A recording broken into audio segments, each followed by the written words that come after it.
ciyaaryahankii Talyaaniga ahaa Christopher Columbus.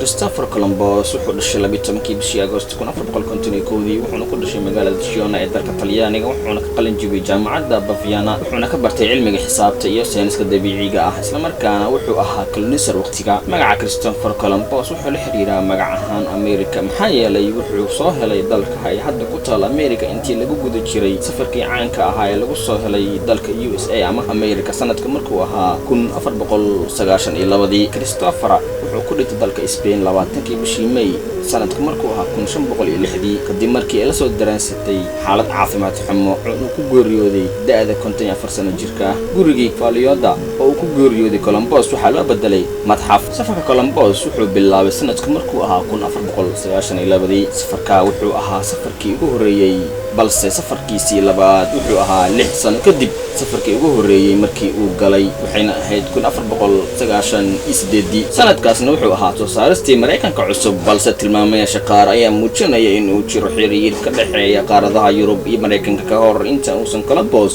aysan ogaanin muddo fog ka hor safarkiisii daafurka ka hor. safarkaas soo qaatay 3 bilood in lagu xiro dekedaha Isbaanishka waxayna ahayd 15 Maarso 1493 waxayna ahayd doonidii ugu dheereed waqtigaas. waxaa kaloo xusad mudan in safarkii Columbus lagu caleema saaray waxaa kaloo xusad mudan in uu Columbus soo helay jasiiradihii lagu magacaabi jiray jasiiradihii Hindida. Columbus wuxuu sii waday socdaalkiisii wuxuuna had iyo jeer aragti fog ka haystay sahminta dheer wuxuuna diyaariyay maraakiib dagaal oo tiradoodu dhan tahay 17 markab kuwaas oo wada badmaaxayaal ku dhawaad gaaraya 1500 oo badmaaxayaal ah oo ay ku raran yihiin sahay ku filan in ka badan 6 bilood. safarka ayaa sidoo kale ku fashilmay in uu soo helo jasiirado casri ah oo dhaadheer aan ka mid ahaa jasiiradii la oran jiray Antilles.